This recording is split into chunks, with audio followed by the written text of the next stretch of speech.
നസ്രല്ല ഇല്ലാത്ത സമാധാനപൂർണമായ ലോകം സമ്മാനിച്ചത് ഇപ്പോൾ ഇസ്രായേലായി. അങ്ങനെ നെതന്യാഹു ഹീറോ. ഇപ്പോൾ 10 ലക്ഷത്തോളം ആൾക്കാർ ലെബനനിൽ നിന്നിപ്പോൾ പലായനം ചെയ്തുകൊണ്ടിരിക്കുകയാണ്. ഇതൊക്കെ ഇനി എന്തൊക്കെയാണ് ഇനി അടുത്ത് വരാൻ പോകുന്നതെന്ന്? അല്ല, ലെബനിൽ നിന്ന് ആളുകൾ പലായനം ചെയ്യുന്നത് പേടിച്ചിട്ടാണ്. കാരണം ഇസ്രായേൽ പറഞ്ഞിരുന്നു, നിങ്ങൾ അവിടെ നിന്ന് ഒഴിഞ്ഞു പോകണം, ലെബനിലെ ആൾക്കാരെ നിങ്ങൾ ഞങ്ങളുടെ ഒരു ശത്രുക്കളെയല്ല, പക്ഷേ നിങ്ങളെ മനുഷ്യ കവചമാക്കി വെച്ചുകൊണ്ട് ഹിസ്ബുള്ള തന്ത്രപരമായ ആക്രമണമാണ് ഞങ്ങൾക്ക് നേരെ നടത്തുന്നത്. ശരിയാണ്. കാരണം ഈ പറയുന്ന ലെബനീസ് ജനതയുടെ വീടുകളിലെ അടുക്കളയിലും ബെഡ്റൂമിലും ഒക്കെ കൊണ്ട് റോക്കറ്റും ലോഞ്ചറും ഒക്കെ സൂക്ഷിക്കുന്നു. അപ്പോൾ ഇസ്രായേൽ അവിടെ നിന്ന് ആക്രമണം തൊടുക്കുമ്പോൾ ഇവിടെ വൻ സ്ഫോടനം നടക്കുന്നത് എന്താ? ഇവിടെയും സ്ഫോടക വസ്തുക്കൾ അല്ലെങ്കിൽ ആയുധ ശേഖരമായി വീടുകൾ മാറുന്നതുകൊണ്ടാണ്. അപ്പോൾ അവിടുത്തെ കെട്ടിടങ്ങളൊക്കെ വൻതോതിൽ തകരുന്നു. അപ്പോൾ തുടർച്ചയായി ഇത്തരം ആക്രമണങ്ങൾ സംഭവിക്കുന്നത് കൊണ്ട് തന്നെ അവിടുത്തെ ജനങ്ങൾക്ക് അവിടെ താമസിക്കാൻ കഴിയാത്ത ഒരു സാഹചര്യം സ്വാഭാവികമായും അവർ പലായനം ചെയ്യും. ഏതാണ്ട് 10 ലക്ഷത്തോളം ആളുകളാണ് പലായനം ചെയ്യുന്നതെന്ന് പറയുന്നത്. മാത്രമല്ല, ലോകത്തെ വിവിധ രാജ്യങ്ങളുടെ എംബസികൾ ലെബനനിൽ പ്രവർത്തനം താൽക്കാലികമായി നിർത്താൻ തീരുമാനിച്ചിരുന്നു. കാരണം കഴിഞ്ഞ ദിവസവും ഇസ്രായേൽ അവിടെ ആക്രമണം നടത്തി. ആ വ്യോമാക്രമണത്തിൽ ഏതാണ്ട് 100-ലധികം പേർക്ക് ജീവൻ നഷ്ടമായി എന്നാണ് പുറത്തു വരുന്ന വിവരങ്ങൾ. അപ്പോൾ ഇതിനകത്ത് ഹിസ്ബുള്ളയുടെ ആൾക്കാരുമുണ്ട്, ഒപ്പം സിവിലിയൻസുമുണ്ട്. രണ്ട് കൂട്ടർക്കും പ്രശ്നങ്ങൾ ഉണ്ടാകുന്നു. അതുകൊണ്ട് ഇവർ പോകാനായിട്ട് ശ്രമിക്കുന്നു. ഇസ്രായേൽ ഇതേ ആക്രമണത്തിൻ്റെ കൂടെ തന്നെ സിറിയയിലേക്കും യമനിലേക്കും ആക്രമണം നടത്തുന്നു. യമനിലെയും സിറിയയിലെയും ഈ ഹൂത്തികളാണ് ഇപ്പോൾ അടുത്ത ടാർഗറ്റ്. കാരണം ഹിസ്ബുള്ളയെ ആക്രമിച്ചതുകൊണ്ട് ഞങ്ങൾ തിരിച്ചടിക്കുമെന്ന് ഇറാൻ്റെ പിന്തുണയോടുകൂടി ഹൂത്തികൾ പ്രഖ്യാപിച്ചു കഴിഞ്ഞു. അപ്പോൾ ഇസ്രായേൽ ഹൂത്തികൾക്ക് നേരെയുള്ള ആക്രമണം തുടർന്നു. യമനിലെ ഒരു തുറമുഖവും അവർ ഉപയോഗിച്ചിരുന്ന പവർ പ്ലാന്റും കഴിഞ്ഞ ദിവസം ഇസ്രായേൽ സേന ബോംബിട്ട് തകർത്തു. പക്ഷേ അതിൻ്റെ വിവരങ്ങളൊന്നും അധികം പുറത്തേക്ക് വരുന്നില്ല. മാത്രമല്ല, മാർപ്പാപ്പ തന്നെ നേരിട്ട് വന്ന് പറയുന്നു, രണ്ട് കൂട്ടരും സമാധാനം പാലിക്കണം, നമ്മൾ യുദ്ധം താൽക്കാലികമായി നിർത്തണം. പക്ഷേ ഇതൊന്നും ബെഞ്ചമിൻ നെതന്യാഹു കേൾക്കുന്നില്ല. UN വാർഷിക സമ്മേളനത്തിലും പറഞ്ഞത് എന്താ? അമേരിക്കയും യൂറോപ്യൻ രാജ്യങ്ങളും ഉൾപ്പെടെ പറഞ്ഞു 21 ദിവസത്തേക്ക് താൽക്കാലികമായി വെടി നിർത്തണം. ഇസ്രായേൽ പറഞ്ഞു പറ്റില്ല. കാരണം അങ്ങനെ വെടിനിർത്തൽ നടത്തിയാൽ ആ സമയം കൊണ്ട് ആയുധം സംഭരിക്കാൻ ഹിസ്ബുള്ളയ്ക്ക് സാധിക്കും. അപ്പോൾ അവർക്ക് ഈ സഹായം നൽകുന്നത് എവിടുന്നാണ്? ചൈന വഴിയാണോ, ഇറാൻ വഴിയാണോ, മറ്റ് രാജ്യങ്ങൾ വഴിയാണോ എന്ന് നമുക്ക് കണ്ടെത്താൻ കഴിയില്ല. അപ്പോൾ ഇറാൻ ഒരു പ്രഖ്യാപിത ലക്ഷ്യവുമായി മുന്നോട്ട് നീങ്ങുന്ന രാജ്യമാണെന്ന് ഇസ്രായേൽ നേരത്തെ തിരിച്ചറിഞ്ഞു. അതുകൊണ്ടാണ് ഈ ഹസൻ നസ്രള്ളയെ കൊലപ്പെടുത്തിയപ്പോൾ തന്നെ ഈ ഇറാൻ ഒന്നടങ്കം പേടിക്കുകയും ഈ അയത്തുള്ള അലി ഖമേനിയെ ബങ്കറിനുള്ളിൽ കൊണ്ട് ഒളിപ്പിക്കുകയും ചെയ്തത്. ഇപ്പോൾ ജനങ്ങൾ പലായനം ചെയ്യുന്നു എന്നുള്ളത് നിർത്തിവെക്കാൻ ഇസ്രായേൽ പറഞ്ഞാൽ അതിൻ്റെ അർത്ഥം യുദ്ധം നിർത്തുക എന്നാണ്. പറ്റില്ല. കാരണം എന്ന് പറഞ്ഞാൽ 100-ലധികം ടാങ്കുകളാണ് ലെബനൻ്റെ അതിർത്തിയിലേക്ക് ഇസ്രായേൽ ഇതിനകം വിന്യസിച്ച് കഴിഞ്ഞിരിക്കുന്നത്. മാത്രമല്ല, ഈ അവിടുത്തെ കരസേനയും അങ്ങോട്ടേക്ക് നീങ്ങിക്കഴിഞ്ഞു, ഒപ്പം റിസർവ് ഫോഴ്സ് നീങ്ങിക്കഴിഞ്ഞു. അമേരിക്കയുടെ കുറച്ച് സേനകൾ ഏതാണ്ട് 40,000-ഓളം പേരാണ് പശ്ചിമേഷ്യയുടെ വിവിധ ഭാഗങ്ങളിലായി വിന്യസിക്കപ്പെട്ടിരിക്കുന്നത്. അപ്പോൾ ഒരു കരയുദ്ധം ഏതാണ്ട് ഉറപ്പാണ്. ഒപ്പം വ്യോമ മേഖലയിൽ കൂടെ ആക്രമണം നടത്തുന്നു എന്ന് പറഞ്ഞാൽ ഒറ്റയടിക്ക് തന്നെ ഈ തീവ്രവാദ സംഘടനകളെ വേരോടെ പിഴുതു മാറ്റിയതിന് ശേഷമേ ഇസ്രായേൽ മുന്നോട്ട് പോവുകയുള്ളൂ. റഷ്യയും ചൈനയും ഒക്കെ ഈ ആക്രമണത്തെ അപലപിക്കുന്നു എന്ന് വരുത്തി തീർക്കുന്നുണ്ടെങ്കിലും മാനസികമായ പിന്തുണ, സപ്പോർട്ട് തന്നെയാണ് നൽകുന്നത്. ഇപ്പോൾ നമുക്കറിയാമല്ലോ, റഷ്യയും ഉക്രൈനും തമ്മിലുള്ള യുദ്ധം, അതിൻ്റെ കാര്യങ്ങൾ കേൾക്കാൻ പോലുമില്ല. അപ്പോൾ ലോകത്തിൻ്റെ ക്രമത്തെ തന്നെ മാറ്റിമറിക്കാൻ കഴിയുന്ന രീതിയിൽ ഇസ്രായേലിന് ഒരു വലിയ ശക്തിയായി മാറാൻ കഴിഞ്ഞു. ബെഞ്ചമിൻ നെതന്യാഹു വലിയ ഹീറോയായി മാറി. ഇങ്ങനെയാണ് ലോക രാജ്യങ്ങൾ ഇപ്പോൾ ഈ യുദ്ധത്തെ തന്നെ വിലയിരുത്തുന്നത്. ഈ പലായനം ചെയ്യുന്നവർ എവിടെ ചേക്കേറാനായിരിക്കും സാധ്യത?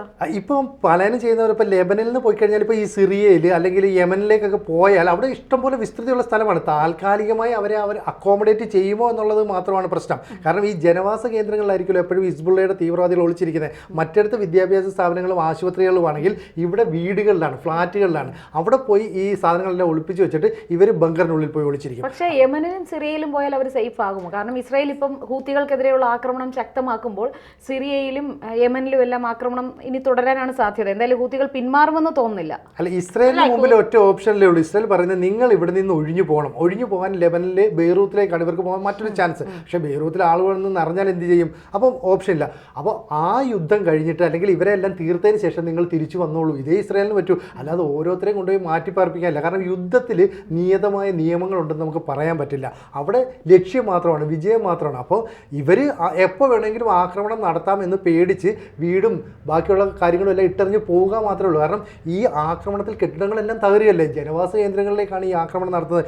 ഇന്നലെ കൂടി 100 പേര് മരിക്കണമെങ്കിൽ എത്ര വലിയ വ്യോമാക്രമണം അവിടെ നടന്നത്. അത് മാത്രമല്ല, ഇപ്പൊ ഇവര് പറയുന്നത് നസ്രുള്ളയുടെ വധം അത് ഹിസ്ബുള്ള കൊന്ന് ഇരയായവർക്ക് നീതി കിട്ടി എന്നുള്ളതാണ് ഈ നസ്രുള്ളയുടെ വധത്തെക്കുറിച്ച് അവർ തന്നെ പറയുന്നത്, അവിടെ ഉള്ളവർ തന്നെ പറയുന്നത്. നേരത്തെ സിനിജി പറഞ്ഞതുപോലെ ലെബനിലെ സാധാരണ ജനങ്ങളോട് ബെഞ്ചമിൻ നെതന്യാഹു അല്ലെങ്കിൽ ഇസ്രായേൽ ആവർത്തിച്ച് പറയുന്ന ഒരു കാര്യമുണ്ട്, നിങ്ങൾ ഇവരുടെ മനുഷ്യ കവചമാകരുത്, നിങ്ങൾ എത്രയും പെട്ടെന്ന് രക്ഷപ്പെട്ടുള്ളൂ. അത് എങ്ങോട്ടാണ് എന്ന് പറയുന്നില്ല. യുദ്ധം ഞങ്ങൾ അവസാനിപ്പിക്കാൻ തയ്യാറല്ല, യുദ്ധം അവസാനിപ്പിക്കണമെങ്കിൽ ഈ തീവ്രവാദ ശക്തികളെ വേരോടെ എടുത്ത് കളഞ്ഞതിന് ശേഷം മാത്രമേ ഞങ്ങൾ യുദ്ധം അവസാനിപ്പിക്കും. ഈ ഹൂത്തികളല്ല, ലോകത്തുള്ള എത്ര തീവ്രവാദ ശക്തികൾ തമ്പടിച്ചാലും അവരെയൊക്കെ ഇല്ലാതാക്കാനുള്ള സാങ്കേതിക വിദ്യയും പ്രതിരോധ ശേഷിയും ഇസ്രായേലിനുണ്ട്. അതുകൊണ്ട് തന്നെ ഇസ്രായേൽ അതിൽ ഒരു വിട്ടുവീഴ്ചയ്ക്കും തയ്യാറല്ല എന്നുള്ളത് യാഥാർത്ഥ്യം തന്നെയാണ്. മാത്രമല്ല, ഈ ലെബനിലൊക്കെ നമ്മൾ കണ്ടതാണ്, അവരുടെ ലിവിംഗ് റൂമുകളിലും അവരെ തോക്കിന്റെ മുനയിൽ നിർത്തിക്കൊണ്ടും അവരുടെ വീടുകൾ ആയുധപ്പുരകളാക്കുന്നു. എന്നിട്ട് അവിടെ ഉള്ളവരെ ബലാത്സംഗം ചെയ്യുന്നു, അവരെ വലിയ രീതിയിൽ അവരുടെ സ്വൈര്യ ജീവിതത്തെ തകർക്കുന്ന രീതിയിലേക്കാണ് ഈ തീവ്രവാദ ശക്തികൾ പൊയ്ക്കൊണ്ടിരുന്നത്. അപ്പോൾ ഇപ്പൊ നമ്മൾ നേരത്തെ ഒരു വാർത്തയിൽ പറഞ്ഞതുപോലെ തന്നെ ഇവിടെയുള്ള പലരും ആഘോഷിക്കുന്നതിനോടൊപ്പം തന്നെ അവരുടെ മനസ്സിലൊരു ആശങ്കയും ഉണ്ടാകും, പലായനം ചെയ്തു പോയാൽ എങ്ങോട്ടേക്കായിരിക്കും പോകുന്നത്. കാരണം രാജ്യങ്ങളൊക്കെ ഇപ്പൊ ചൈനയും റഷ്യയും അപലപിച്ചു എന്ന് പറയുമ്പോഴും ഉള്ളിൽ ചൈനയ്ക്കും റഷ്യയെ സംബന്ധിച്ചിടത്തോളം സന്തോഷകരമായ കാര്യമായിരിക്കും. പക്ഷേ ഈ അപലപിക്കുന്ന രാജ്യങ്ങളൊന്നും ഈ പലായനം ചെയ്തു പോകുന്നവരെ ആരെ സ്വീകരിക്കാൻ തയ്യാറായതായി നമ്മൾ കണ്ടിട്ടില്ല. ഇപ്പോ മാർപ്പാപ്പ ഉൾപ്പെടെയുള്ളവർ പറയുന്നുണ്ട്, സമാധാനമാണ് ഏറ്റവും പ്രധാനം, നിങ്ങൾ യുദ്ധം അവസാനിപ്പിക്കൂ, സമാധാനത്തിന്റെ വഴിയിലേക്ക് പോകൂ, സംഭാഷണവും പിന്നെ ചർച്ചകളുമാണ് സമാധാനത്തിന്റെ വഴി എന്നൊക്കെ പറയുമ്പോൾ ഈ പോകുന്നവർ എങ്ങോട്ടേക്ക് പോകും? ലെബനിൽ നിന്നുള്ള ഈ 10 ലക്ഷം പേർ അവർ എങ്ങോട്ടേക്ക് പോകും എന്നുള്ളൊരു വലിയ ചോദ്യം ഇവിടെ നിൽപ്പുണ്ട്. എന്തായാലും ഹൂത്തികളാണ് അടുത്ത ഇസ്രായേലിന്റെ ടാർഗറ്റ് എന്ന് പറയുമ്പോൾ ഇസ്രായേൽ വ്യോമാക്രമണം വലിയ രീതിയിൽ കടുപ്പിക്കുന്നു. അതിനുശേഷം കരയാക്രമണം തുടങ്ങുന്നു. അപ്പോൾ വീണ്ടും സംഘർഷഭരിതമായ ഒരു അവസ്ഥയിലേക്കാണ് പശ്ചിമേഷ്യ പൊക്കോണ്ടിരിക്കുന്നതെന്ന് നമുക്ക് പറയാതിരിക്കാൻ കഴിയില്ല. എന്തായാലും ഇനി വരും മണിക്കൂറുകളിൽ, നമുക്ക് അങ്ങനെ ദിവസങ്ങളിൽ എന്ന് പറയാൻ പറ്റില്ല, വരും മണിക്കൂറുകൾക്കുള്ളിൽ എന്തൊക്കെയാണ് സംഭവിക്കാൻ പോകുന്നത്. ഇപ്പൊ ഗാസയുടെ കാര്യം നമ്മൾ വലിയ ചർച്ച ചെയ്യുന്നില്ല, കാരണം ഗാസ ഏകദേശം ഇസ്രായേൽ പിടിച്ചു. ഇസ്രായേൽ നടത്തുന്നത് ഓരോ ടാർഗറ്റിനെയും ലക്ഷ്യം വെച്ചാൽ പ്രവർത്തിക്കുന്നത്. ആദ്യം ഹമാസിനെ ലക്ഷ്യം വെച്ചു, അവരുടെ ടാർഗറ്റ് ആകെ ഹമാസ് ആയിരുന്നു. അപ്പൊ നേരെ എന്തെടുത്തു, പലസ്തീനെ ഒന്ന് മോചിപ്പിക്കാനായിട്ട് ഹമാസിനെ അങ്ങ് തീർത്തു. അത് കഴിഞ്ഞപ്പോഴത്തേക്ക് ഹിസ്ബുള്ളയിലേക്ക് തിരിഞ്ഞു. ഹിസ്ബുള്ളയിലെ നേതാക്കളെ മൊത്തം അങ്ങ് തട്ടി. അതും 11 പേരെ ലിസ്റ്റ് ആക്കിയിട്ട് 1, 2, 3 അങ്ങനെ 10ാമത്തെ ആളാണ് നസറുള്ള. ഇനി 11ാമത്തെ ഒരാളായിരിക്കോ? അല്ല, ഖമേനി ഇറാനിലാണ്. ഇയാളുടെ പേര് അവർ പുറത്തു വിടുന്നില്ല, കാരണം പുറത്തു വിടത്തില്ലല്ലോ ഇത്തരം കാര്യങ്ങൾ. ഇനി ഇപ്പൊ അവിടെ നിന്ന് മാറി ഇപ്പം ഈ ഹൂത്തി വിമതരുടെ നേരിലേക്ക് എത്തി. അപ്പൊ സിറിയയിലും അതുപോലെ യമനിലുമുള്ള ഹൂത്തി വിമതർക്ക് നേരെയാണ് ഇപ്പോൾ ആക്രമണം. അവർ ഉപയോഗിച്ചുകൊണ്ടിരിക്കുന്ന ഈ തുറമുഖങ്ങൾ നശിപ്പിക്കുന്നു, അവരുടെ പവർ ബാങ്ക് മേഖല നശിപ്പിക്കുന്നു. അപ്പോൾ ഈ ഇസ്രയേലിന്റെ ടാർഗറ്റ് നമ്മൾ സമ്മതിച്ചു കൊടുക്കണം. അവർ എവിടെ നിന്ന് തുടങ്ങി ഇപ്പോൾ എവിടെ എത്തി നിൽക്കുന്നു. അപ്പോൾ ഒരു ലക്ഷ്യത്തിലേക്ക് അവർ പോകുന്നത് എന്തുകൊണ്ടാണെന്ന് വെച്ചാൽ അവർ ആരെയും ആക്രമിക്കാൻ ആഗ്രഹിച്ചതല്ല. പക്ഷേ ഈ പറയുന്ന യഹൂദർക്ക് അല്ലെങ്കിൽ ഈ പറയുന്ന ജൂതവംശജർക്ക് സ്വന്തം നാട്ടിൽ നിലനിൽക്കാൻ അവർക്ക് ഈ ഒരു രാജ്യം മാത്രമേ ഉള്ളൂ. അവർക്ക് പ്രതിരോധിച്ചേ പറ്റുള്ളൂ. അവർ യുദ്ധം ചെയ്ത് നേടിയെടുത്ത ഒരു രാജ്യം, പണം കൊടുത്ത് വാങ്ങിച്ചെടുത്ത രാജ്യം. ഈ രാജ്യത്തെ തകർക്കാനായിട്ട് കാലങ്ങളായി മറ്റ് അറബ് രാജ്യങ്ങൾ ഉൾപ്പെടെ ഇവരെ ആക്രമിച്ചുകൊണ്ടിരിക്കുകയാണ്. ഇവർ ഒരിക്കലും, ഈ അറബ് രാജ്യങ്ങളുണ്ടല്ലോ തീവ്രവാദ സ്വഭാവമുള്ള, അവരൊരിക്കലും ഇസ്രായേലിന് ഒരു രാജ്യമായി അംഗീകരിക്കുന്നില്ല. ഈ ഇവിടുത്തെ മുഴുവൻ ജൂതന്മാരെയും നശിപ്പിച്ചിട്ട് ഞങ്ങൾ യുദ്ധം നിർത്തും എന്ന് പറയുന്നു. അതേപോലെ ഇസ്രായേൽ പറഞ്ഞ എന്തായിരുന്നു, ഞങ്ങളുടെ രാജ്യത്തിലെ ഓരോ പൗരനും അവരവരുടെ വീടുകളിൽ സ്വൈരത്തോടെ സമാധാനത്തോടെ ജീവിക്കുന്നത് വരെ ഈ പോരാട്ടം തുടരുമെന്നാണ് സമാധാനം കാക്ഷിക്കണമെന്ന് പറഞ്ഞ ലോകരാജ്യങ്ങളോട് ഇസ്രായേൽ കൊടുത്ത മറുപടി അതായിരുന്നു.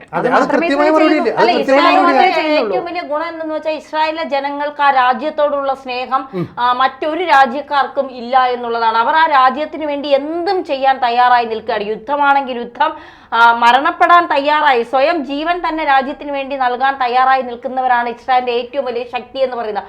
അതിന്റെ മുന്നിൽ നിന്ന് നയിക്കുന്ന ഒരാളാണ് ബെഞ്ചമിൻ നെതന്യാഹു എന്ന് പറയുന്നത്. അപ്പൊ അദ്ദേഹം അവർക്ക് ഹീറോ തന്നെയാണ്. കാരണം ശത്രുക്കൾക്ക് വേണ്ടി തങ്ങളുടെ രാജ്യത്തെ ജനങ്ങളെ സുരക്ഷിതമായി ഒരു ദിവസം പോലും അവർ മനസമാധാനമില്ലാതെ കിടന്നുറങ്ങരുത് എന്നുള്ള ആ ഒരു ലക്ഷ്യത്തോടു കൂടി ഇറങ്ങി തിരിച്ച ഒരു നേതാവ്.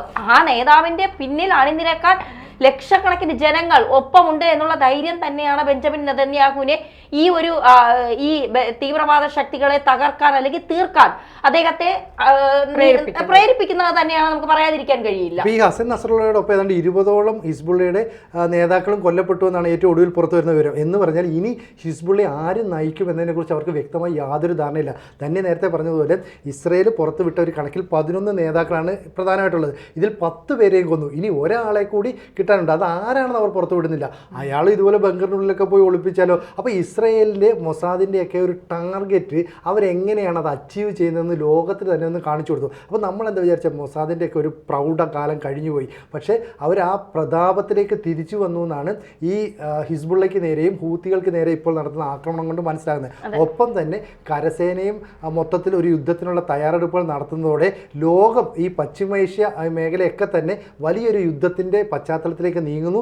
ഇത് എങ്ങനെ അവസാനിക്കുമെന്നോ എങ്ങനെ വേർതിരിഞ്ഞു പോകുന്നൊന്നും പറയാൻ കഴിയില്ല. ഒന്നുകിൽ ഹിസ്ബുള്ള അല്ലെങ്കിൽ ഈ പറയുന്ന ഹൂത്തികൾ, മറ്റേ അതുപോലെ തന്നെ ഹമാസ്, ഇവരെല്ലാം കൂടെ കാലെ പിടിച്ച് ഞങ്ങൾ തീർന്നു ചേട്ടാ, ഞങ്ങൾ ഇനി യുദ്ധത്തിനില്ല എന്ന് പറഞ്ഞിട്ട് ഒരു മാപ്പപേക്ഷ വല്ല കൊടുക്കണം. അപ്പോൾ പക്ഷേ അപ്പോഴും ഇറാൻ അവിടെ നിന്ന് ചൊറിഞ്ഞു കൊടുക്കും, നിങ്ങൾ പോയി അടിച്ചോ നമ്മൾ കേൾക്കാം എന്നൊക്കെ പറഞ്ഞിട്ടല്ലേ. നിങ്ങൾ പോയി അടിച്ചോ ഞങ്ങൾ വിളിക്കാം. ഞങ്ങൾ അടി വരുമ്പോൾ തന്നെ ബങ്കറുകളിൽ ആദ്യം 85 വയസ്സായ മറ്റേ പരമോന്നത നേതാവ് ഇപ്പോഴും പറയാണ് ഞങ്ങൾ തീർക്കും. എവിടെന്നാ പറയുന്നത്? അപ്പൊ നേരെ ബങ്കറിനുള്ളിൽ പോയി തന്നെ തീർക്കും. എന്തായാലും ഇനി വരും മണിക്കൂറുകളിൽ ഈ പലായനം ചെയ്തവരുടെ അവസ്ഥ നമുക്ക് പറയാൻ കഴിയില്ല. അവരെ സുരക്ഷിതമായി എങ്ങോട്ടെങ്കിലും എത്തട്ടെ എന്ന് നമുക്ക് പ്രാർത്ഥിക്കാം. എന്തായാലും ഇസ്രായേലിനെ സംബന്ധിച്ചിടത്തോളം അവരുടെ രാജ്യം രക്ഷിക്കാൻ അവർ ഏതറ്റം വരെയും പോകും എന്നുള്ള കാര്യത്തിൽ ഒരു സംശയം വേണ്ട. അതിനി ആരൊക്കെ പിന്തിരിപ്പിക്കാൻ ശ്രമിച്ചാലും ഇസ്രായേൽ അതിൽ നിന്നൊന്നും പിന്തിരിയില്ല എന്നുള്ളത് യാഥാർത്ഥ്യം തന്നെയാണ്.